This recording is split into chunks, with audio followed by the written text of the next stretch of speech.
Episode की शुरुआत में हम देखते हैं कि सेलन शेन्हाओ को बोल रहा था कि उसे सब पता चल गया है, पर शेन्हाओ उसे अपनी रिंग दिखाकर बोलता है कि ये देखो, और अब वो मेरी वाइफ है, जो देखकर बेचारा सेलन कुछ भी नहीं बोल पाता। फिर सॉन्ग देखती है कि उनके घर का वाटर पाइप टूट गया है, तो शेन्हाओ उसे फिक्स करने लग जाता है, जहाँ पर सॉन्ग उसे अचानक से देखकर कुछ फील करने लग जाती है और कहीं ना कहीं वो उसे पसंद करने लगी थी। तभी शेन्हाओ का फ़ोन बजता है। सॉन्ग उसका फ़ोन लेकर उसे दे देती है और वो बात करके उसे वापस रखने को बोलता है। तभी वो उसके फ़ोन पे रे का मैसेज देख लेती है, जिसमें लिखा हुआ था कि उसे सॉन्ग की इन्फॉर्मेशन मिल गई है जो उसने ढूंढने को बोला था। ये देखकर सॉन्ग काफ़ी ज़्यादा अपसेट हो जाती है कि वो सीक्रेटली उसे इन्वेस्टिगेट कर रहा है। दोनों अब जब कार से घर जा रहे थे, तब शेन्हाओ बोलता है कि सेलन को सब कुछ पता चल गया है, तो तुम चिंता मत करो, मैं हैंडल कर लूँगा। पर सॉन्ग ज़्यादा कुछ रिएक्ट नहीं करती और बोलती है कि क्या तुम मुझे ट्रस्ट नहीं करते? तो शेन्हाओ बोलता है कि नहीं, ऐसा नहीं है, मैं तुम्हें बहुत ज़्यादा ट्रस्ट करता हूँ। घर आकर भी सॉन्ग कुछ नहीं बोल रही थी। वो बिना खाना खाए ही अपने रूम में चली जाती है। शेन्हाओ भी अब उस मैसेज को देखकर रे को कॉल करता है और उसे पता चलता है कि सॉन्ग की मॉम का एक्सीडेंट भी उसी पर्सन ने किया था जिसने कि उस दिन जीजुआंग के घर में आग लगाई थी। यानी कि उसका डाउट एकदम सही था, सॉन्ग की मॉम का एक्सीडेंट कोई कोइंसिडेंस नहीं था। इधर सॉन्ग काफ़ी ज़्यादा अपसेट थी। वो सोचती है कि शायद मैं उसके लिए जैसा फील करती हूँ वैसा वो मेरे लिए नहीं सोचता है, मुझे उससे और ज़्यादा एक्सपेक्ट नहीं करना चाहिए। अगले दिन अब सेलन अपने ब्रदर के पास जाकर बोलते हैं कि उसे भी अब ऑफिस में काम करना है, जो सुनकर तो उसका भाई बहुत ज़्यादा खुश हो जाता है और कहता है कि एक नए रिजॉर्ट की डील होने वाली है, तुम उसको हैंडल करो। जिस सब के लिए सेलन का ब्रदर शेन्हाओ को थैंक्स बोलता है, क्योंकि कल शेन्हाओ ने उसे प्रोवोक करके अपनी लाइफ में खुद कुछ करने के लिए बोला था। अब सॉन्ग और शेन्हाओ साथ में ब्रेकफास्ट कर रहे थे, जहाँ पर सॉन्ग का मूड अभी भी ऑफ था, वो उसे बात ही नहीं कर रही थी। जिसके बाद ऑफिस में शेन्हाओ के जो टीम मेंबर्स थे उनका काम बहुत ज़्यादा ध्यान से चेक कर रहा था, उन्हें फिर से करने के लिए बोलता है, जो देखकर वो नाराज़ हो जाते हैं और बोलते हैं कि पहले वो जो भी प्रपोजल लाते थे वो सभी उसे एक्सेप्ट कर लेते थे, पर शेन्हाओ बोलता है कि अब वो ऐसा नहीं करेगा और वो उन्हें काम पे नहीं देगा, क्योंकि वो किसी को नहीं बता सकता कि उसका अगला स्टेप क्या है और वो क्या करने वाला है। जो सुनकर वो नाराज़ हो जाते हैं और शेन्हाओ उन्हें जाने को बोलता है। जिसके बाद शेन्हाओ को मिस्टर जी एक पार्टी में आने के लिए बोलते हैं और उसमें उसके बचपन के सारे लोग भी होंगे, जिस चीज़ पर वो एग्री करके यहाँ से चला जाता है। अब पार्टी में जाने के बारे में रे बोलती है कि वहाँ पर सभी लोग जीजन के बारे में जानते हैं, तो तुम अकेले सब कुछ वहाँ पर कैसे मैनेज करोगे, और सॉन्ग को अपने साथ में ले जाने के लिए बोलते हैं। जहाँ हम देखते हैं कि उसने पहले ही सॉन्ग को पूछ लिया था, लेकिन उसने कहा कि वो बिजी है, इसीलिए वो पार्टी में अकेले ही चला जाता है, जहाँ पर वो एक आदमी से रिजॉर्ट की डील के बारे में भी बात करता है और साथ ही सभी लोग वहाँ पर उसके बचपन की बातें करने लग जाते हैं, जहाँ पर वो एक जवाब गलत दे देता है, लेकिन तभी वहाँ पर सॉन्ग आकर उसे बचा लेती है। वो फिर उसे बाहर ले जाकर पूछता है कि तुम तो नहीं आने वाली थी ना, पर सॉन्ग बोलती है कि वो इम्पॉर्टेंट नहीं है, मैं आ गई, ये इम्पॉर्टेंट है। सभी लोग अब साथ में डिनर करने के लिए बैठते हैं, जहाँ उस रिजॉर्ट को ओनर जिसे शेन्हाओ बाई करने वाला था, वो सॉन्ग और उसे अपने रिजॉर्ट में विजिट करने का इन्विटेशन देते हैं। जिस बीच यहाँ पर शेन बात करने के बहाने जानबूझकर शेन्हाओ के हाथ पर ड्रिंक गिरा देता है और उसका कोट उतार कर उसका हाथ देखकर बोलता है, जी चैन के हाथ पर एक स्कार था जो कि तुम्हारे हाथ पर नहीं है। ये सुनकर सभी लोग शॉक हो जाते हैं, पर शेन्हाओ बोलता है कि आप जीचेन को इतना ही जानते हो तो पता ही होगा कि स्कार उसके लेफ्ट हैंड पर है। ये बोलकर वो सभी लोगों को अपना स्कार दिखाता है। तभी सॉन्ग बोलती है कि आपने मुझे और मेरे हस्बैंड को यहाँ पर इंसल्ट करने के लिए बुलाया है, क्योंकि वो अभी भी उस पर शक कर रहा था, इसीलिए दोनों यहाँ से चले जाते हैं। दोनों अब जब कार के अंदर होते हैं तो शेन्हाओ कल उसे रिजॉर्ट जाने के लिए बोलता है, लेकिन सॉन्ग मना कर देती है। शेन्हाओ भी अब यहाँ पर ये चीज़ नोटिस कर लेता है कि उसका मूड खराब है। अगली सुबह जियांग और शेन्हाओ कार में सॉन्ग का वेट कर रहे थे, जहाँ पर सॉन्ग खुद ही कंफ्यूज थे कि उसे क्या करना चाहिए, पर फिर वो जाने के लिए कार के अंदर बैठ जाती है, लेकिन वो किसी से भी बात नहीं करती। अब ये लोग रिजॉर्ट पहुंच जाते हैं, जहाँ पर पहले से श्वांग, सेलिन और जीसन थे। सॉन्ग उनसे पूछती है कि वो लोग यहाँ पर क्या कर रहे हैं, तो श्वांग बोलती है कि वो लोग सेलिन के लिए पार्ट टाइम जॉब कर रहे हैं। तभी यहाँ पर मैनेजर आकर उन्हें उनके रूम पर लेकर जाता है, जहाँ पर सब कुछ बहुत ही अच्छे से एक कपल के लिए डेकोरेट हो रखा था, जो देखकर सॉन्ग बोलती है कि वो श्वांग के साथ रूम शेयर कर लेगी। फिर वहाँ पर सेलन आ जाता है और बोलता है कि तुम्हें शेन्हाओ के साथ रहने की जरूरत नहीं है, मैं उसके साथ रूम शेयर कर लूंगा, और यहाँ पर आकर बेड पर कूदने लग जाता है। जहाँ शेन्हाओ के रूम में वो सेलन को बेड पर इस तरीके से हरकतें करते हुए देखकर मैनेजर तो बेचारा काफ़ी ज़्यादा शॉक हो जाता है और यहाँ से चला जाता है। ये दोनों अब रिजॉर्ट देखने के लिए निकलते हैं। घूमते घूमते ये लोग एक एक्टिविटी एरिया में जाते हैं, जहाँ पर रॉक क्लाइंबिंग की एक्टिविटी थी। सेलन उसे अपने साथ रॉक क्लाइंबिंग करने के लिए चैलेंज करता है, वो भी बिना किसी इक्विपमेंट के, जिसकी इस बात में पहले तो शेन्हाओ को इंटरेस्ट नहीं दिखा था, लेकिन जैसे ही वो देखता है कि सॉन्ग वहाँ पर आ गई है तो वो फटाफट से रेडी हो जाता है। दोनों अब रॉक क्लाइंबिंग करने लग जाते हैं, जिन्हें ऐसे देखकर सॉन्ग उन्हें मना करने लगती है। जहाँ एक टाइम शेन्हाओ गिरने वाला था, पर वो किस तरीके से खुद को संभालता है, वापस से ऊपर चढ़ने लगता है और जीत जाता है, लेकिन इस सब में उसके हाथ में चोट लग गई थी। थी, जो देखकर सॉन्ग जल्दी से उसके हाथ पर स्प्रे लगाती है। जहाँ शेना उससे पूछ लेता है कि आखिर उसका मूड ऑफ क्यों है। तब सॉन्ग उससे बताती है कि रे ने जब तुम्हें मैसेज किया था तो मैंने देख लिया था, जिसमें तुम मुझे सीक्रेटली इन्वेस्टिगेट कर रहे हो। जो बात सुनकर शेना स्माइल करने लग जाता है और बोलता है कि जिस दिन तुम्हारी मॉम का एक्सीडेंट हुआ था उसी दिन हमारा भी एक्सीडेंट हुआ था। शायद ये दोनों चीज़ें कनेक्टेड हैं, इसलिए हम सिर्फ उसी के बारे में इन्फॉर्मेशन निकाल रहे थे। जो सुनकर सॉन्ग को रिलीफ मिलता है, उसे अपनी गलती रियलाइज हो जाती है और वो उसे सॉरी बोलती है क्योंकि वो बेकार में उसे नाराज़ हो रही थी। अब रिजॉर्ट में स्टे करने के बाद जब शेनहाओ और सॉन्ग घर वापस आ रहे थे, तब शेनहाओ ने सॉन्ग का हाथ पकड़ा हुआ था, जो देखकर जियांग जोर जोर से खांसने लग जाते हैं और दोनों दूर हो जाते हैं। जो अब इन दोनों के बीच में अब सब कुछ ठीक हो गया था और शेनहाओ जियांग को सॉन्ग की मॉम की इन्फॉर्मेशन की बात बोलता है, तो जियांग बोलता है कि वो उसके सामने ये सारी बातें क्यों कर रहा है। इस पर शेनहाओ बोलता है कि मुझे उस पर पूरा ट्रस्ट है और मैंने उसे सब कुछ बता दिया है। फिर वो सॉन्ग को घर पर छोड़कर ऑफिस चला जाता है। अगले सीन में शेनहाओ बहुत ही अच्छे से एक प्रोजेक्ट रेडी करता है, जो कि वो उस रिजॉर्ट को खरीदने के बाद उसके ऊपर काम करेगा और सारा कुछ वो अपनी टीम के साथ डिस्कस करता है। वहाँ पर 3 स्टाफ थे, जिनमें से 2 के नाम शू और कांग होते हैं। शेनहाओ फिर रे को अपना पेन ड्राइव देता है और इस प्रपोजल को अपने पेन ड्राइव में कॉपी करने के लिए बोलता है। दोनों अब उस डेटा को कॉपी करके यहाँ से चले जाते हैं, पर उनके जाते ही मशीन के पास कोई आता है और हम देखते हैं कि किसी ने पहले से ही मशीन के अंदर एक पेन ड्राइव लगाया हुआ था और इस पूरे प्रपोजल को कॉपी कर लिया था। इसे जाकर वो पर्सन मिस्टर शेन को दे देता है। अगले दिन वो प्रोजेक्ट किसी ने सेलन के ब्रदर को भेज दिया था और उसके ब्रदर ने जाकर सेलन को फाइल दिया। इसीलिए अब शेलन जल्दी से शेनहाओ को मिलने के लिए बुलाता है और उसे बताता है कि तुम्हारा प्रोजेक्ट किसी ने हमें दे दिया है, वो लीक हो गया है। ये सुनकर शेनहाओ जल्दी से रे को कॉल करता है। फिर वो मिस्टर जी को जाके बोलता है कि उसने जो प्रोजेक्ट बनाया है उसको किसी ने लीक कर दिया है और अब वो उसका पता लगा कर रहेगा, जिस चीज़ की परमिशन उसे मिस्टर जी भी दे देते हैं। इन सारी चीज़ों को डिस्कस करने के लिए जियांग और रे अब शेनहाओ के घर पर आते हैं, जहाँ सॉन्ग उनकी बातें सुन रही थी। जिस बीच शेनहाओ उसे बच्चों की तरह ट्रीट कर रहा था और उसे वहाँ से जाने के लिए बोलता है, लेकिन फिर भी सॉन्ग वहाँ पर किसी न किसी बहाने से बार बार आती जा रही थी। जो चीज़ देखकर जियांग उसे बोल देता है कि तुम्हें ऐसी हरकत करने की ज़रूरत नहीं है, अगर तुम्हें कुछ बोलना है तो आकर बोल दो। तो सॉन्ग बोलती है कि वो इस सब के अंदर हेल्प कर सकती है, जिस चीज़ के लिए वो अब सॉन्ग और जीजन से मिलने के लिए चाहती है और उन्हें भी हेल्प करने को बोलती है। जिसके बाद हम इन सभी लोगों को शेनहाओ के सीक्रेट रूम में देखते हैं, जहाँ पर वो लोग ये सारी चीज़ें देखकर शॉक हो जाते हैं कि शेनहाओ ने सब कुछ कितना अच्छे से प्लान किया हुआ है। जिसके बाद जीसन ऑफिस जाकर वहाँ का जेरोक्स मशीन हैक कर लेता है और पेन ड्राइव के बारे में पता लगा लेता है, जो जानकर सॉन्ग अब एक मास्टर प्लान बनाती है। यहाँ से अब सीन भी हमें ऐसा ही दिखाया जाता है, जहाँ सॉन्ग ऑफिस जाकर सबसे बहुत ही अच्छा बॉन्डिंग बनाती है और सबको कॉफ़ी ट्रीट देती है, जिसका ऐसा बिहेवियर देखकर सभी लोग बहुत ज़्यादा खुश थे और वो स्पेशली यहाँ पर कांग और शू के पास आती है। उनका दूसरा प्लान था कि शुआंग ऑफिस के स्टोर में काम करेगी, जिससे कि वहाँ के स्टाफ की जो भी गॉसिप है वो उनके बारे में जान सके। जीसन भी अब रे की हेल्प से ऑफिस में मैकेनिक बनकर आ जाता है, जहाँ के सीसीटीवी कैमरा को हैक कर लेता है, जिससे वो सब पर नजर रख पाए। फिर शेनहाओ और सॉन्ग अगले प्लान पर डिस्कस कर रहे होते हैं, जहाँ वो अब दोनों रियल कपल की तरह ही बिहेव कर रहे थे। जिसके अगले दिन शेनहाओ ऑफिस जाकर सभी को बोल देता है कि उसे पता चल गया है कि किसी ने उसका प्रोजेक्ट लीक किया है। इसलिए वो ऑफिस के अंदर एक नेटवर्क जैमर लगा देता है, जिससे अब कोई भी फ़ोन यूज़ ना कर पाए। जहाँ ऑफिस की सारी बातें भी वो कल्प्रिट जाकर मिस्टर शेन को बता देता है और उसके बदले उससे पैसे लेता है। जो जानकर मिस्टर शेन जिन्ये को सॉन्ग की कुछ फोटोज भेजते हैं, जिसमें सॉन्ग पहले जिस क्लाइंट के साथ थी उनकी कुछ फोटोज थे। ये फोटोज वो शेनहाओ को भेज देती है, जिन्हें एक साथ शेनहाओ और सॉन्ग देख रहे थे, और उसे बताती है कि कैसे उसे जैसा बोलेगी वैसा एक्टिंग करना होगा। इसीलिए वो यहाँ पर उसे एक्टिंग सिखाने लग जाती है, जहाँ पर दोनों साथ में खूब मस्ती करते हैं और बहुत ज़्यादा अच्छा टाइम स्पेंड करते हैं। कभी वो उसे डॉगी की तरह एक्ट करने के लिए बोलती है तो कभी कुछ और, जिसको शेनहाओ भी काफ़ी इंजॉय कर रहा था। अगले सीन में हम देखते हैं कि जीजुन और रे वैन में सब जगह पर सीसीटीवी देख रहे होते हैं। दूसरी तरफ शुआंग उसे कैफे के अंदर होती है सब कुछ नोटिस करने के लिए।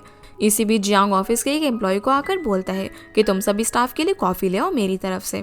इसलिए वो नीचे कैफे में सभी लोगों के लिए कॉफ़ी लेने के लिए जाता है। दूसरे कैफे के अंदर सॉन्ग और शेनहाओ एक साथ बैठे हुए थे, जहाँ पर जैसे वो जिन्ये को दूसरे कैफे में जाते हुए देखते हैं, जिसकी टेबल पर शुआंग ने माइक लगा दिया था ताकि वो उनकी बातें सुन सके और वहाँ पर सब कुछ रिकॉर्ड हो सके। शेनहाओ भी अब प्लान के अकॉर्डिंग उससे मिलने के लिए जाता है और सैड होकर बैठ जाता है। वो यहाँ पर ऐसे एक्टिंग करता है जैसे उन फोटोज़ को देखकर वो बहुत ज़्यादा हर्ट हो और उसे सॉन्ग की रियल आइडेंटिटी के बारे में पता चल गया हो कि कैसे वो लोगों को सिड्यूस करती है। जिन्हें उसे बोलती है कि मुझे पता है कि तुम बहुत ज़्यादा सैड हो, सॉन्ग बहुत ही ज़्यादा बुरी लड़की है, तुमने उसे डिवोर्स दे दो। पर शेनाओ यहाँ पर कुछ नहीं बोल रहा था तो सॉन्ग उसे ब्लूटूथ से बोलती है कि मैंने तुम्हें जो एक्टिंग सिखाई थी वैसा करो ना। पर शेनाओ उठकर जाने लगता है तो जिन्हें उसे पीछे से हक कर लेती है। तब शेनाओ बोलता है कि मैं बहुत ही ज़्यादा हर्ट हूँ, उसने मेरे साथ यही सब किया। उसी वक्त सॉन्ग भी वहाँ पर आने लगती है पर उससे पहले ही वहाँ पर सेलिन आ जाता है। वो यहाँ पर इन दोनों को ऐसे एक साथ देखकर बोलता है कि तुमने मेरी सॉन्ग को हर्ट किया, तुम किसी और के साथ अफेयर कर रहे हो। बेचारी सॉन्ग के प्लान में तो ऐसा कुछ था ही नहीं, पर सॉन्ग भी अब बीच में आकर सब कुछ संभाल लेती है और एक्टिंग करने लगती है कि वो उसकी पीठ पीछे ये सब कर रहा है और हर्ट होने का नाटक करके वहाँ से चली जाती है। जो सारा ड्रामा वहाँ का एम्प्लॉय अपने फ़ोन में रिकॉर्ड कर रहा था। अब शेनाओ और सॉन्ग रोड पर ही आर्ग्यूमेंट करने लग जाते हैं। शेनाओ नाराज़ होकर यहाँ से चला जाता है लेकिन सॉन्ग वहीं पर रुकती है। इधर जेसन और कार के अंदर बहुत ज़्यादा एक दूसरे के क्लोज बैठे हुए थे पर तभी वहाँ पर शेनाओ आ जाता है तो वो दोनों हट जाते हैं। वहीं ऑफिस में भी सभी लोगों को अभी शेनाओ और सॉन्ग के झगड़े के बारे में पता चल गया था। सभी लोग इस सब के बारे में ही गॉसिप कर रहे थे। तो ऑफिस के बाद जब कांग सॉन्ग को खड़ा हुआ देखती है तो उसके पास जाती है। वो उससे बात करने के लिए उसे एक जगह पर लेकर जाती है जहाँ इनकी सारी बातें घर पर सभी लोग सुन रहे थे। कांग बोलती है कि तुम जिन से बात करो, पर सॉन्ग बोलती है कि पता नहीं उसे क्या हो गया है, वो घर पे अभी काफ़ी ज़्यादा लेट आता है और आज तो वो जिनी के साथ था। कांग बोलती है कि तुम दोनों एक बेबी कर लो ना, तो सॉन्ग बोलती है कि वो तो मेरे साथ सोना ही नहीं चाहता। जो बात सुनकर शेनाओ काफ़ी ज़्यादा एम्बैरेस हो जाता है। तब कांग यहाँ पर उसे एडवाइस करती है कि तुम्हें उस पर नज़र रखने के लिए उसके फ़ोन में एक ऐप इंस्टॉल कर दो, उससे तुम्हें उसके हर एक मूव के बारे में पता चल जाएगा। जिसकी ये बात सुनकर सॉन्ग को भी यकीन हो जाता है कि कांग ने ही सब कुछ किया है, पर सॉन्ग यहाँ पर मना करने लग जाती है कि वो ऐसा नहीं कर सकती, ये तो कुछ ज़्यादा ही हो जाएगा। जिसके बाद कांग मिस्टर शेन को जाकर बोलती है कि सॉन्ग अभी हमारे हाथों में है, उसको हम शेनाओ के अगेंस्ट यूज़ कर सकते हैं। दूसरी तरफ सॉन्ग जैसे ही वापस से घर आती है तो शेनाओ उसके क्लोज आकर उससे बोलता है कि क्या बोला था तुमने, मैं तुम्हारे पास नहीं आता, रुको आज मैं तुम्हारे पास आ ही जाता हूँ। जिसका ऐसा बिहेवियर देखकर सॉन्ग उसे समझाने की कोशिश करती है। वो तो उसने सिचुएशन के हिसाब से बोल दिया था और वो खुद को बचाकर किस तरीके से अपने रूम में चली जाती है और साथ में शेनाओ की वेडिंग रिंग भी अपने साथ ले जाती है। यहाँ से फिर हम सेलेन को देखते हैं जो कि कंप्यूटर पर बैठकर काम कर रहा था। उसका ब्रदर उसे इतने डेडिकेटेडली काम देखकर बहुत ज़्यादा खुश होता है, पर हम देखते हैं उसने पूरी रात काम करके एक प्लान बनाया था कि कैसे वो शेनाओ जो कि एक ड्रैगन है उससे अपनी प्रिंसेस सॉन्ग को बचाएगा। इधर ऑफिस में जब शेनाओ निकल रहा होता है तो उसके साथ कांग भी वहाँ पर आ जाती है जहाँ शेनाओ कॉल पर किसी को गुड गर्ल बोलता है और मैं अभी आ रहा हूँ। जो सुनकर कांग को लगता है कि उसके और सॉन्ग के बीच में अब सब कुछ ठीक हो गया है, लेकिन वो अभी भी अपने प्लान को फॉलो कर रहे थे और वो घर पर नहीं जाता। पर वो सुबह ऑफिस जाने से पहले सॉन्ग से मिलना चाहता था, इसलिए वो जियांग से घर की तरफ जाने के लिए बोलता है। लेकिन वो जैसे ही देखता है कि सॉन्ग से मिलने के लिए सेलिन आया हुआ था, उसने यहाँ पर पूरा प्लान वगैरह बनाया हुआ था कि कैसे वो शेनाओ से डिवोर्स ले सकती है, पर सॉन्ग उसे जाने के लिए बोलती है जहाँ उसके काफ़ी कोशिश करने के बाद भी वो नहीं जा रहा था। जो सब कुछ शेनाओ देख लेता है। ये देखकर जियांग बोलता है कि कहीं ऐसा तो नहीं कि रात में तुम घर नहीं गई और तुम्हारे बदले उसने सेलेन को बुला लिया।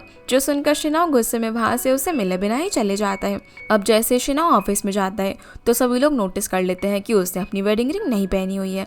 तभी सॉन्ग भी ऑफिस में आकर बहुत ज़्यादा चिल्लाने लग जाती है कि आखिर वो रात में घर पर क्यों नहीं आया। जो देखकर शेनाओ उसे अपने कैबिन में लेकर जाता है जहाँ पर सॉन्ग उसके कैबिन में आकर पूरी चीज़ें इधर उधर फेंकने लग जाती है और दोनों आर्ग्यूमेंट करने का नाटक करते हैं। जिस बीच शेनाओ उससे पूछता है कि सेलेन हमारे घर पर क्या कर रहा था, तो सॉन्ग उसे सब कुछ बता देती है और पूछती है कि अगर तुमने मुझे देखा था तो भला मेरी मदद करने के लिए क्यों नहीं आए। लेकिन वो उसे नाराज था तो वो उसके सामने क्यूट डांस करने लग जाती है, जो देखकर शेनाओ स्माइल कर देता है। फिर वो प्लान के अकॉर्डिंग कैबिन से रोते हुए निकलती है और वॉशरूम के अंदर भी जाकर रोने लग जाती है। तो कांग उसके पास आ जाती है, जिसे सॉन्ग ड्रामा करके बोलने लग जाती है कि कल रात शेनाओ घर पर नहीं आया था। तब कांग बोलती है कि उसने तो कल उससे किसी से बात करते हुए सुना जैसे कि वो गुड गर्ल कह रहा था। जो सुनकर सॉन्ग बोलने लग जाती है कि उसने तो मुझसे आज तक कभी भी ऐसे बात नहीं की, वो ज़रूर किसी और को कह रहा होगा।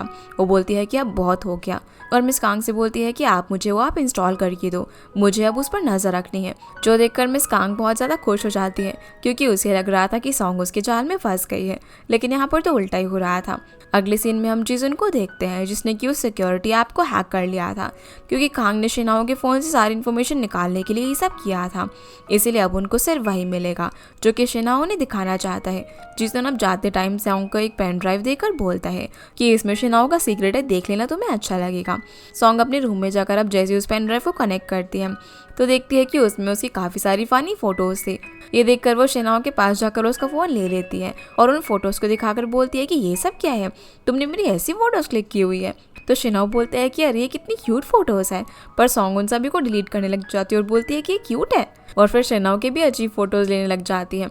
इसके बाद हम कांग को देखते हैं जो कि बिडिंग के टाइम पर शेनाओ क्या प्रेजेंटेशन देगा उसको कॉपी करके मिस्टर शिन को दे देती है। अगले दिन हम देखते हैं कि शेनाओ और सेलिन दोनों की टीम बिडिंग के लिए जाती है। तभी शेनाओ को यहाँ पर किसी का कॉल आता है जहाँ सेलिन शेनाओ के पास आकर बोलता है कि ये बिड तो हम ही जीतेंगे, पर शेनाओ यहाँ पर उसके कान में कुछ बोलता है जो कि हमें आगे पता चलेगा। अब जब बिडिंग शुरू होती है तो हम देखते हैं कि वो तो कोई और ही कंपनी जीत जाती है और सब जगह पर ये बात फैल जाती है कि शेनाओ हार गया है। तब मिस्टर जी उस पर काफ़ी ज़्यादा गुस्सा करते हैं और उसको अपनी पोजीशन छोड़ने के लिए बोलते हैं, जहाँ पर शेनाओ बिना कोई आर्ग्यूमेंट कर रही अपनी पोजीशन छोड़ देता है और डॉक्यूमेंट साइन कर देता है। दूसरी तरफ सॉन्ग को जैसे इस बार में पता चलता है तो वो जल्दी से शेनाओ से मिलने के लिए निकलती है। शेनाओ को यहाँ पर सभी मीडिया वाले घेर लेते हैं, पर जब सॉन्ग आती है तो सभी लोग उसको जाके पूछने लग जाते हैं कि क्या वो डिवोर्स लेने वाले हैं, जो देखकर सॉन्ग सभी के सामने शेनाओ को किस कर देती है और दोनों यहाँ से भाग जाते हैं। जिन दोनों को ऐसे करते हुए सेलिन देख लेते हैं और उस बेचारे का तो दिल ही टूट जाता है। इधर ये लोग एक जगह पर जाकर रुकते हैं जहाँ पर शेनाओ सॉन्ग को बताता है कि जब वो बिड के लिए जा रहा था तब उसे कॉल आया कि वो रिजॉर्ट इलीगल है और जल्दी ही गवर्नमेंट उसे गिरा देगी, तो अगर हम उसे बाय करते तो लॉस हमारा ही होता। और यही बात उसने सेलिन को भी बोला था, जो सुनकर वो रिलैक्स फील करती है। जिसके बाद वो स्वांग और जीसन के पास जाती है और बोलती है कि अब वो शेनाओ को पसंद करने लगी है, पर ये सब तो कॉन्ट्रैक्ट मैरिज के एक दिन खत्म हो जाएगा, इसलिए वो उससे अब दूर ही रहेगी। दूसरी तरफ शेनाओ जियांग के पास आकर बोलता है कि वो सॉन्ग को पसंद करने लगा है, तो जियांग बोलता है कि तुम्हारे अलावा सभी को ये बात पता है, क्योंकि उसे ये चीज़ बहुत ज़्यादा देर में जाकर रियलाइज़ हुई। जियांग अब यहाँ पर उसे कन्फेशन का आइडिया देता है, पर शेनाओ को कुछ भी समझ नहीं आता और वो खुद ही सोचने लग जाता है कि सॉन्ग को क्या पसंद आएगा। वो सॉन्ग को टेक्स्ट करके बोलता है कि कल वो साथ पार्टी करेंगे उनके सक्सेस के लिए। पहले तो सॉन्ग मना करने वाली थी पर फिर मान जाती है। अगली सुबह शेनाओ अब सॉन्ग को बोलता है कि आज कांग के बारे में भी वो सभी को बोल देगा और वो जल्दी उससे मिलेगा, जिस चीज़ के लिए सॉन्ग भी एग्री करती है। जिसके बाद रिजॉर्ट के कंस्ट्रक्शन के बारे में न्यूज़ आ जाती है और मिस्टर जी बहुत ज़्यादा खुश हो जाते हैं कि कंपनी का इतना बड़ा लॉस शेनाओ ने होने से बचा लिया, इसीलिए वो उसे बोर्ड ऑफ डायरेक्टर में ऐड कर देंगे, जो सुनकर शेन बिल्कुल भी खुश नहीं होता। तभी शेनाओ यहाँ पर कांग के बारे में सच बोल देता है कि कैसे उसी ने किसी के लिए उसका प्रपोजल लीक किया था, जो सुनकर मिस्टर शेन काफ़ी डर जाते हैं और इनोसेंट होने की एक्टिंग करने लगते हैं। वो बोलते हैं कि वो उसे अभी के अभी ऑफिस से निकाल देंगे, इसलिए वो फटाफट से ऑफिस में जाता है और सभी को कांग के बारे में पूछता है। पर कांग आज ऑफिस आने में थोड़ी सी लेट हो गई थी, जहाँ पर वो चुपके इसकी बात सुनने लग जाती है कि कैसे वो सभी के सामने उसे एक्सपोज कर रहा था कि उसने प्रपोजल चुराया है, इसीलिए वो उसे ऑफिस से निकाल रहे हैं। ये सुनकर वो चुपचाप यहाँ से चली जाती है। उसको यकीन ही नहीं हो रहा था कि उसने जिसके लिए ये सब कुछ किया वही उसको सभी के सामने एक्सपोज कर रहा था। यहाँ से अब हम शेनाओ को देखते हैं जिसने सॉन्ग को कन्फेस करने के लिए बहुत ही बड़ा सेटअप किया हुआ था। वो बहुत ज़्यादा खुश था। दूसरी तरफ सॉन्ग शेनाओ के लिए गिफ्ट लेती है और फिर वो शेनाओ से मिलने के लिए आने लगती है, जहाँ शेनाओ ने अम्यूजमेंट पार्क के अंदर उसका वेट कर रहा था। पर तभी कोई सॉन्ग को बेहोश करके वहाँ से उसे ले जाता है और उसका गिफ्ट नीचे गिरकर टूट जाता है, जिसकी आवाज़ सुनकर जैसे शेनाओ वहाँ पर आता है तो उसे उसकी जगह वहाँ उसका टूटा हुआ गिफ्ट मिलता है और उसे एक मैसेज आता है जहाँ उससे पता चलता है कि सॉन्ग को कांग ने किडनैप कर लिया है और अगर उसे बचाना है तो इसे उस लोकेशन पर आना होगा। जो सुनकर वो सभी को इस बारे में मैसेज करके बोल देता है और खुद सॉन्ग को बचाने के लिए उस लोकेशन पर पहुंच जाता है, जहाँ वो सॉन्ग को एक कार के अंदर बेहोश देखता है। जैसे वो उसे बचाने के लिए जाता है तभी पीछे से उसके सर पर मारकर वो उसे भी किडनैप कर लेती है।